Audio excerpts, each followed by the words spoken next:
Hello friends, कैसे हैं आप सब। आप सभी का स्वागत है आपके चैनल बुलंद एजुकेशन में। आज मैं आपके लिए लाया हूं जो मैंने प्रीवियस वीडियो बनाया था असिस्टेंट अकाउंटेंट से रिलेटेड थे उसमें क्वेश्चंस। तो ये उसी का सेकंड पार्ट है। जो भी student Uttarakhand subordinate service selection commission की प्रिपरेशन कर रहे हैं तो उन सभी के लिए इम्पोर्टेंट है ये वीडियो। तो वीडियो को आखिर तक ज़रूर देखें और आपको वीडियो अच्छा लगे तो वीडियो को लाइक करें, दोस्तों के साथ शेयर करें और आप अगर चैनल पर नए हैं तो चैनल को सब्सक्राइब ज़रूर करें और साथ ही बेल आइकन पर क्लिक करें ताकि आपको सभी वीडियोस मिलते रहें। चलिए कि मैं अपनी वीडियो को शुरू करता हूं। इसमें जो क्वेश्चन है वो 21 से हैं क्योंकि मैंने इससे प्रीवियस वीडियो में 20 क्वेश्चन को सॉल्व कर लिया था, ये इसलिए 21 से स्टार्ट होंगे क्वेश्चन। ठीक है, ओके। 21वां क्वेश्चन है, प्रांतीय दिवाली अधिनियम किस वर्ष में लागू किया गया था। जो प्रांतीय दिवाली अधिनियम था वो किस वर्ष में शुरू किया गया था। तो वो जो शुरू किया गया था वो 1920 में किया गया था। तो इसका आंसर हो जाएगा बी, 1920। नेक्स्ट, स्थिति विवरण की सूची एफ संबंधित है। जो स्थिति विवरण होता है उसकी सूची जो होती है एफ वो किससे संबंधित होती है। वो जो संबंधित होती है वो प्राप्य विपत्र एवं प्रतिज्ञा पत्र से होती है। तो इसका आंसर हो जाएगा बी। नेक्स्ट, किराया क्रय अधिनियम किस वर्ष में लागू हुआ था। जो किराया क्रय अधिनियम है वो किस वर्ष में शुरू किया गया था। तो वो जो शुरू हुआ था वो 1972 में हुआ था, 1972 सी। नेक्स्ट, 14 बैंकों का राष्ट्रीयकरण किस वर्ष किया गया। जो 14 बैंक थे उनका राष्ट्रीयकरण किस वर्ष में किया गया था। तो उनका जो राष्ट्रीयकरण हुआ था वो 1969 में हुआ था। तो इसका आंसर हो जाएगा ए, 1969। नेक्स्ट, निम्नलिखित में से कौन सा कथन सत्य है। इन सब में से हमें ये बताना है कौन सा कथन सही है। लेखांकन में पुस्तपालन एक समान है, ये गलत है। पुस्तपालन व लेखांकन एक दूसरे के पूरक हैं, ये ठीक है। जहाँ पुस्तपालन समाप्त होता है वहाँ से लेखांकन प्रारंभ होता है। तो इसका आंसर हो जाएगा बी और सी दोनों सही हैं। इसमें ये बी और आर जो लिखा हुआ ही रॉन्ग है, इसमें बी और सी सही हैं। नेक्स्ट, स्थिति विवरण बनाते समय पुस्तकीय देनदारों को दिखाया जाता है। जो स्थिति विवरण हम बनाते हैं उसमें देनदारों को दिखाया जाता है। किस सूची में दिखाया जाता है उसे, ए में, ई में, एफ में या जी में, किस सूची के अंतर्गत उसे शो किया जाता है। तो उसको जो शो किया जाता है देनदारों को वो सूची एफ में शो किया जाता है। तो इसका आंसर हो जाएगा सी, सूची एफ में। नेक्स्ट, स्थायी संपत्तियों पर हिरास को संबंधित विभागों में इस आधार पर विभाजित करना चाहिए। जो स्थायी संपत्ति होती है उनको हिरास को संबंधित विभागों में इस आधार पर विभाजित करना चाहिए। किस आधार पर करना चाहिए वो बताना है। इसमें जो है वो स्थायी संपत्तियों का वजन के आधार पर, स्थायी संपत्तियों का मूल्य के आधार पर, स्थायी संपत्तियों द्वारा घेरा गया स्थान के आधार पर, इनमें से कोई नहीं। तो वो जो चेक करना चाहिए हिरास को संबंधित के आधार पर विभाजित जो करना चाहिए वो करना चाहिए स्थायी संपत्तियों के मूल्यों के आधार पर। तो इसका आंसर हो जाएगा बी।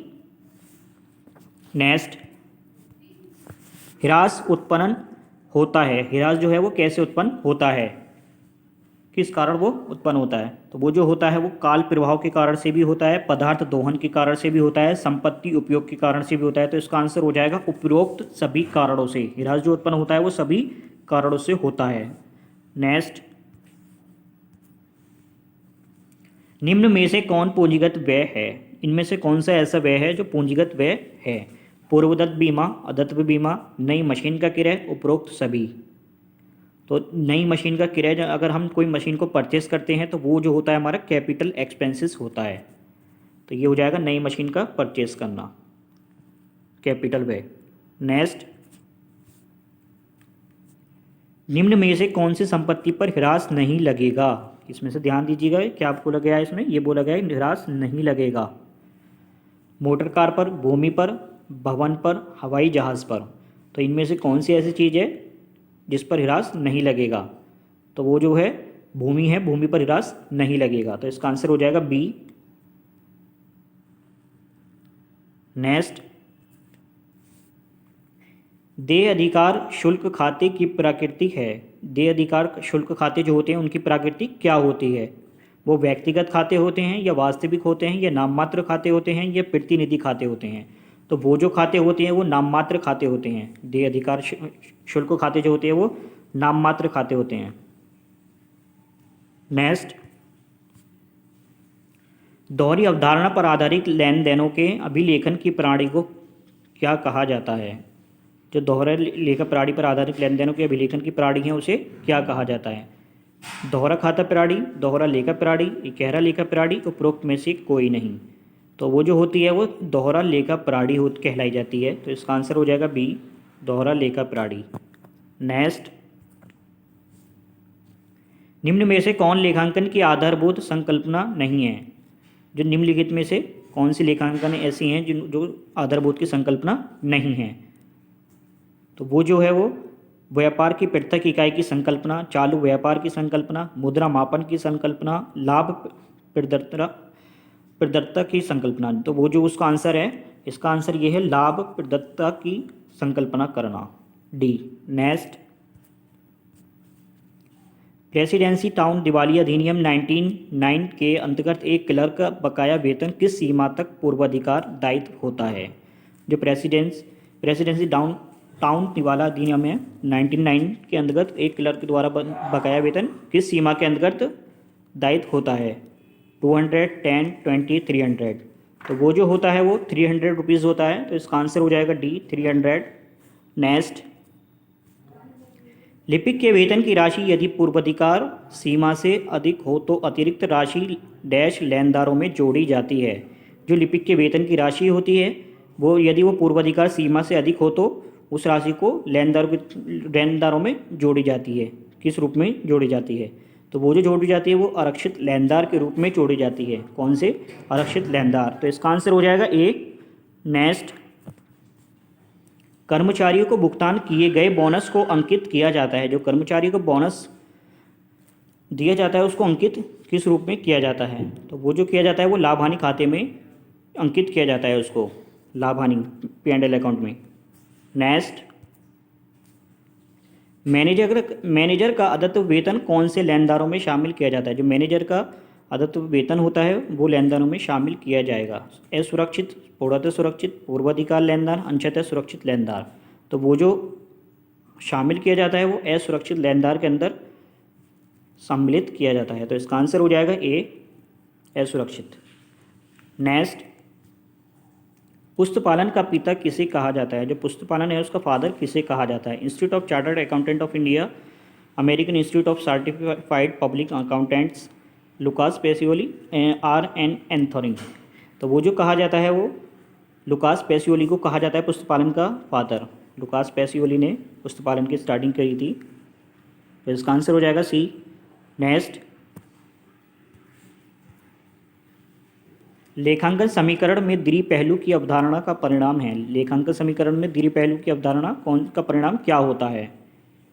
तो उसका जो परिणाम होता है वो संपत्तियाँ इजिकल्स टू स्वामी की समता, संपत्तियाँ बाह्य दायित्व, संपत्तियाँ इजिकल्स टू आंतरिक दायित्व, संपत्तियाँ इजिकल्स टू बाह्य दायित्व प्लस स्वामी की समता। तो वो जो होता है वो डी होता है, संपत्तियाँ इजिकल्स टू बाह्य दायित्व प्लस स्वामी की समता, डी। नेक्स्ट, प्रेसिडेंसी टाउन्स दिवालिया अधिनियम लागू होता है। जो प्रेसिडेंसी टाउन्स दिवालिया अधिनियम है वो कहाँ पर लागू होता है? तो वो जो लागू होता है मुंबई, कोलकाता एवं चेन्नई में लागू होता है प्रेसिडेंसी टाउन दिवालिया अधिनियम। तो इसका आंसर है डी, मुंबई, कोलकाता एवं चेन्नई में। नेक्स्ट,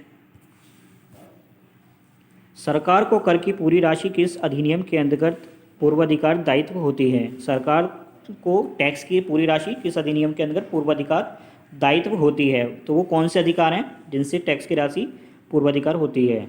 तो वो अधिकार ये होता है कि प्रांतीय दिवालिया होने पर प्रेसिडेंसी टाउन्स अधिनियम के और उपयुक्त दोनों। तो इसका आंसर दोनों हैं, उपयुक्त दोनों के अंतर्गत सरकार को टैक्स की राशि का पूर्वाधिकार होता है।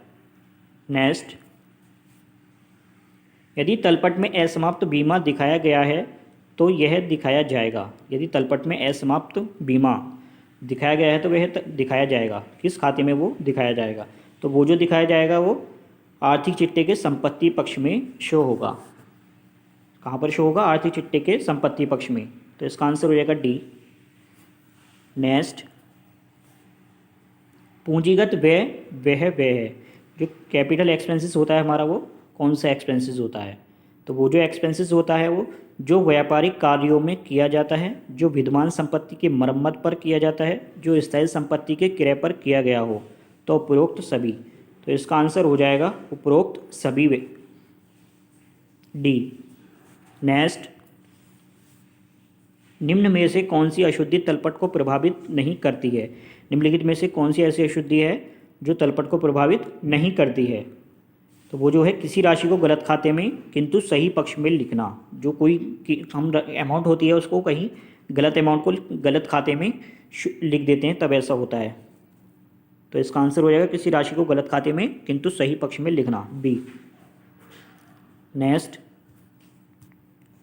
यदि ब्याज की दर न दी गई हो परंतु किस्तों की राशि समान हो और उनकी अवधि भी समान हो तो किस्तों में शामिल ब्याज की गणना की जाती है वार्षिकी विधि से, गुणनफल विधि से, विपरीत क्रम अनुपात से, उपरोक्त में से कोई नहीं।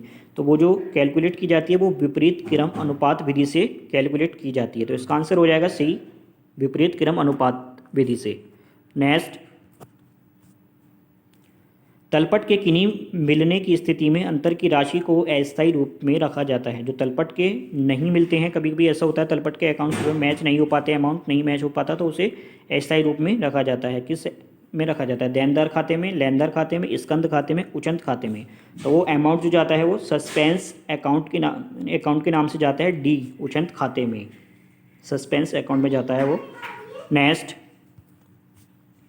फीफो विधि के अंतर्गत रहतिया दिखाया जाएगा। जो फीफो विधि होती है उसके अंतर्गत स्टॉक को कहाँ शो किया जाता है? इसके पुराने मूल्य पर, सबसे हाल की कीमतों पर, औसत मूल्य पर, उपरोक्त सभी पर। तो वो जो होता है फीफो विधि के अंतर्गत कहाँ शो किया जाता है? वो सबसे हाल की कीमतों पर, सबसे हाल की कीमतों पर शो किया जाता है। जो सबसे कम कीमत होती हैं उन पर शो किया जाता है। नेक्स्ट, पट्टेदार की पुस्तकों में नजराना खाता के शेष को दिखाया जाता है। जो पट्टेदार होते हैं उनकी पुस्तकों में नजराना खाते के शेष को कहाँ दिखाया जाता है? चिट्ठे के संपत्ति पक्ष में, चिट्ठे के दायित्व पक्ष में, लाभ हानि खाते में, भूस्वामी खाते में। तो वो जो शो किया जाता है वो चिट्ठे के संपत्ति पक्ष में शो किया जाता है। पट्टेदार के खातों का नजराना खाता कहाँ पे शो किया जाता है? चिट्ठे के संपत्ति पक्ष में। तो इसका आंसर हो जाएगा ए। नेक्स्ट, जब पट्टेदार भुगतान प्राप्त करता है तो वह क्रेडिट करता है। जब पट्टेदार भुगतान प्राप्त करता है कहीं से तो वह किस खाते को क्रेडिट करता है? पट्टाधारी खाता, अधिकार शुल्क प्राप्त खाता, लघु कार्य राशि खाता, इनमें से कोई नहीं। तो वो जो खाता क्रेडिट करता है वो खाता होता है पट्टाधारी खाता, ए। नेक्स्ट,